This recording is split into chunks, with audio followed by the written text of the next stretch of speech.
Hello friends, आज हम पढ़ने वाले हैं राजस्थान के दुर्ग। और सबसे पहले हम स्टार्टिंग करते हैं राजस्थान के दुर्गों से। और सबसे पहला दुर्ग जो है अजमेर के दुर्ग। अजमेर आपको पता ही होगा, अजय राज जी ने बसाया था इसको। और अजमेर में जो सबसे पहले जो दुर्ग का जो निर्माण करवाया था, सबसे पहला दुर्ग है तारागढ़ दुर्ग। तारागढ़ दुर्ग को अजय पाल जो राजा थे, चौहान थे, इन्होंने बसाया तारागढ़ दुर्ग। अजयपाल जी ने बसाया था। और ये गिरी दुर्ग है, यानी गिरिदुर्ग। गिरिदुर्ग किसको कहते हैं? जो पहाड़ी के ऊपर बनाया हुआ है वो गिरिदुर्ग होता है। और ये अजयपाल जी ने 8वीं शताब्दी में करीब बनवाया था। और उसके बाद आया था अकबर का किला। आपको पता ही है, अकबर आया था करीब 1600 ईस्वी के समथिंग में आया था। तो अकबर के समय में जो उन्होंने किला बनाया था वो जमीन पे बनाया था, स्थल पे। ये स्थलीय किला है, जमीन का। जो ये मुस्लिम पद्धति से बनाया हुआ किला, पहला किला था राजस्थान में। मुस्लिम पद्धति से, यह मुस्लिम पद्धति से बनाया हुआ पहला एक किला था, जो था अकबर का किला था, अजमेर में था। और ये किला स्थल पे यानी जमीन पे है। उसके बाद तीसरा किला है टोडगढ़ का किला। टोडगढ़ का किला ये भी पहाड़ी के ऊपर, टोडगढ़ अजमेर में है। टोडगढ़ उसके ऊपर, पहाड़ी के ऊपर बनाया हुआ। ये कर्नल जेम्स टोड द्वारा निर्मित है। ठीक है।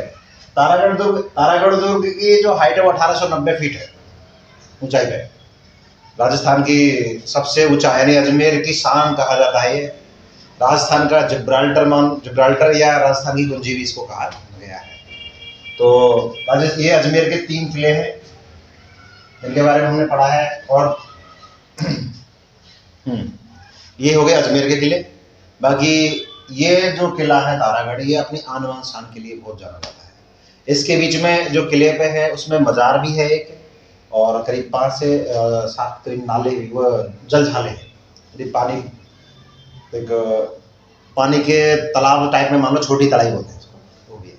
इसके बीच में एक नीम का पेड़ भी है, दिखना नीम जिसको बोलते हैं अपन, मीठा नीम जो होता है, उसके बताते हैं कि उसका फल खाने से संतान की प्राप्ति वगैरह होती है। तो उसका मतलब वो अपना एक महत्व था।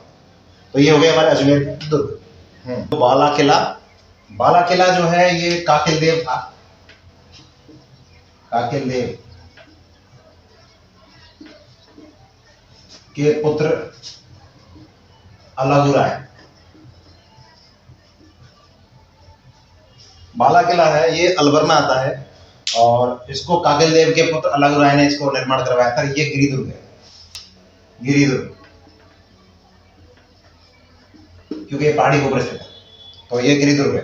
दूसरा काकवाड़ी किला, तो ये है सरिस्का अलवर में।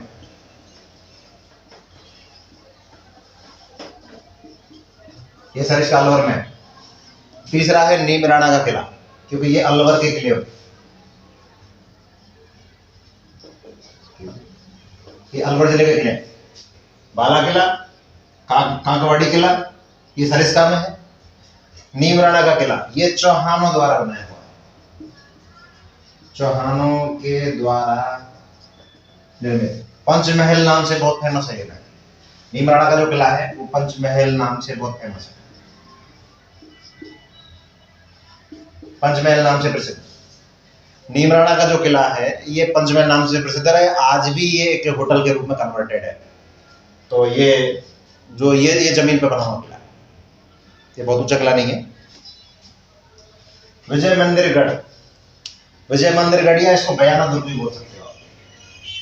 बयाना दुर्ग ये भरतपुर जिले की तहसील है बयाना, वहां पे ये स्थित है। और ये दमदमा की पहाड़ियों के ऊपर स्थित है, और इसमें 8 मंजिल की एक भीमलाइट है, भीमलाट के नाम से 8 मंजिल की भीमलाइट, 8 मंजिल। ये है जो महल था, ये विजय यादव अपने जो राजा थे विजयपाल यादव उनके द्वारा ये बनाया गया था। और यहाँ पर रानी उषा के द्वारा चित्रलेखा, रानी उषा महल में चित्रलेखा द्वारा उसका एक मंदिर बनाया गया था यहाँ पे, चित्रलेखा द्वारा बनाया गया था।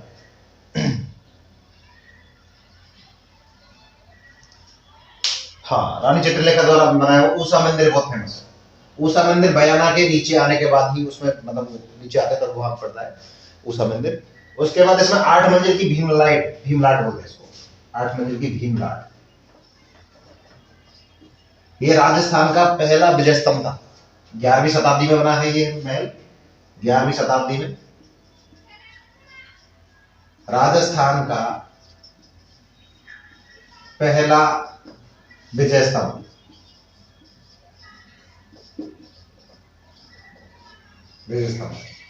राजस्थान का पहला विजय स्तंभ है ये। और इसको जो राजा थे समुद्रगुप्त, उनके द्वारा बनाया हुआ था। राजा समुद्रगुप्त के द्वारा बनाया हुआ पहला इस विजय स्तंभ था। और इसमें जब बाबर और अकबर के बीच में, बाबर और उसके महाराणा सांगा के बीच में जब युद्ध हुआ था, खानवा जब युद्ध हुआ था, उसके बाद खानवा युद्ध के बाद जो वो था ना राणा, क्या नाम है, बाबर, वो इसी महल में आके रुका था। उसने इसी महल में रहा था, वो इसी महल में आके रुका था। तो ये हो गया बयाना का विजय स्तंभ, ठीक है। उसके बाद आ जाता तिमनगढ़। ये महाराजा तिमनपाल हुए थे। उन्होंने उसमें तिमनपाल ने इसका निर्माण करवाया गया था और नहीं हुआ था, इसका निर्माण भी 11वीं शताब्दी में हुआ था, तिमनगढ़ का।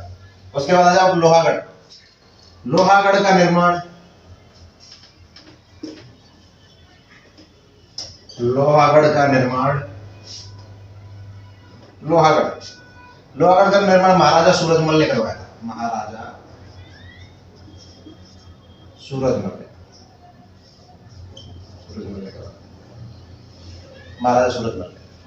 सूरजमल जी ने 1733 ईस्वी में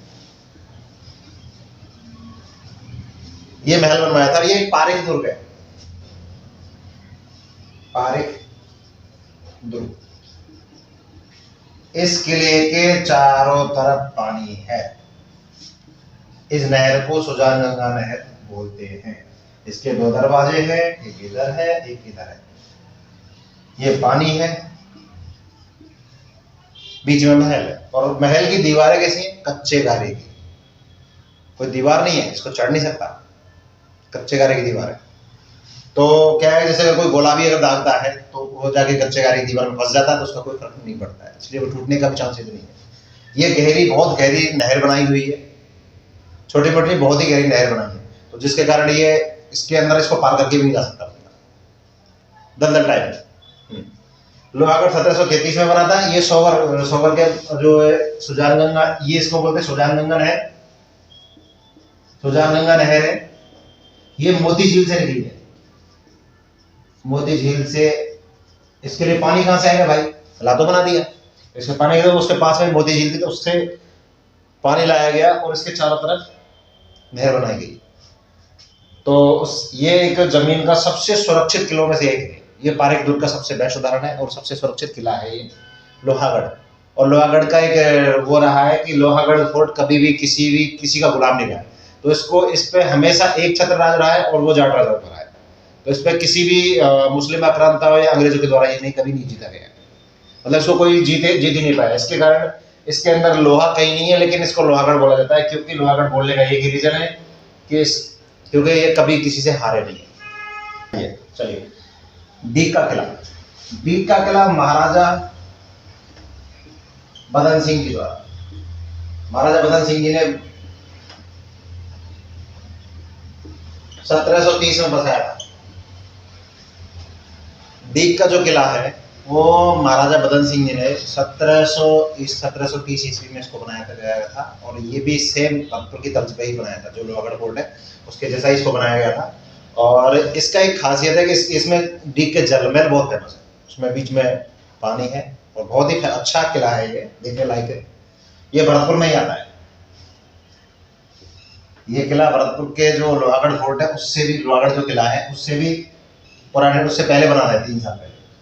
तारागढ़ दुर्ग, ये बूंदी का है। बूंदी के जो राजा थे ये तारागढ़ जो दुर्ग है। बाकी ये बरसिंह जी के द्वारा बनाया हुआ है कि वो तारागढ़ 2 हो गए, एक अजमेर में हो गया, एक बूंदी में हो गया। ये वो बहराम था, तो उसके वो थे बरसिंह जी थे, उन्होंने बसाया था। शेरगढ़ दुर्ग ये है, शेरगढ़ जगह है बारां में।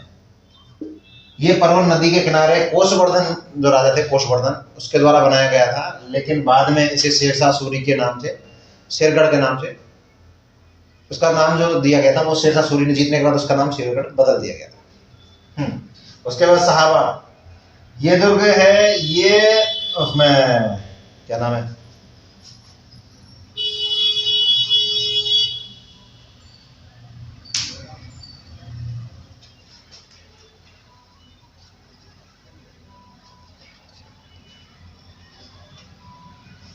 हाँ साबा दुर्ग। ये दुर्ग परमाणु द्वारा बनाया, परमाणु द्वारा। मुकुंदरा जो हिल्स है, मुकुंदरा की जो पहाड़ियां हैं, उनमें भामाती करके पहाड़ी है, उस पे परमाणु द्वारा 9वीं शताब्दी में बसाया गया था। परमाणु द्वारा 9वीं शताब्दी में बसाया गया था।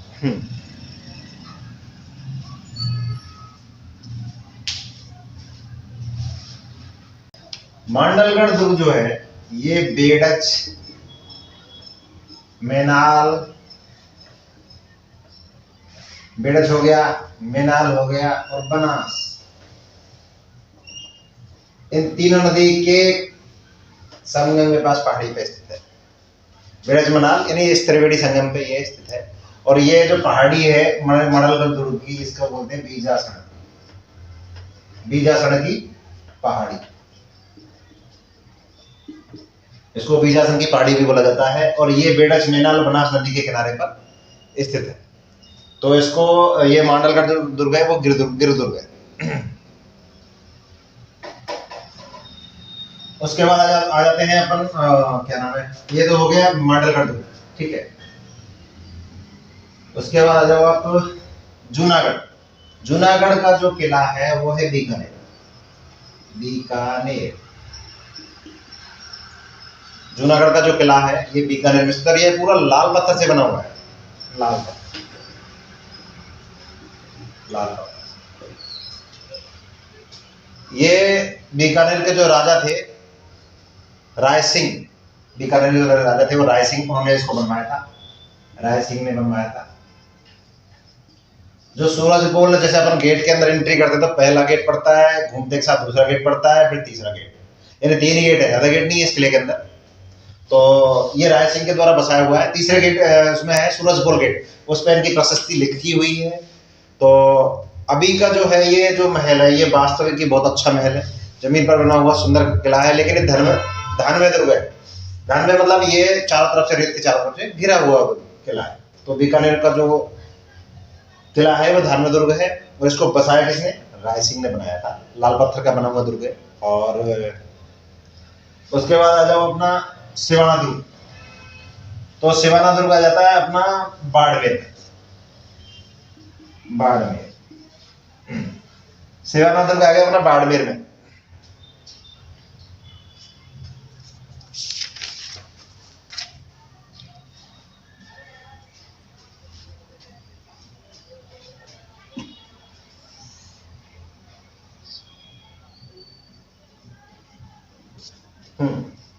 ये बाड़मेर दुर्ग है। ये सोनागरा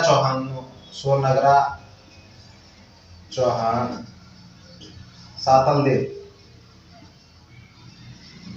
ये सातल देव ने बनवाया था। और ये जो 1308 ईस्वी में अलाउद्दीन खिलजी इसके मध्य युद्ध हुआ था, इसमें इस अलाउद्दीन खिलजी ने इसका नाम रखा था, क्या रखा था, सिवाना दुर्ग का खैराबाद, इसका नाम रखा था खैराबाद, खैराबाद इसका नाम है। तो ये दुर्ग है। और उसके बाद आ जाते हैं अपने नेक्स्ट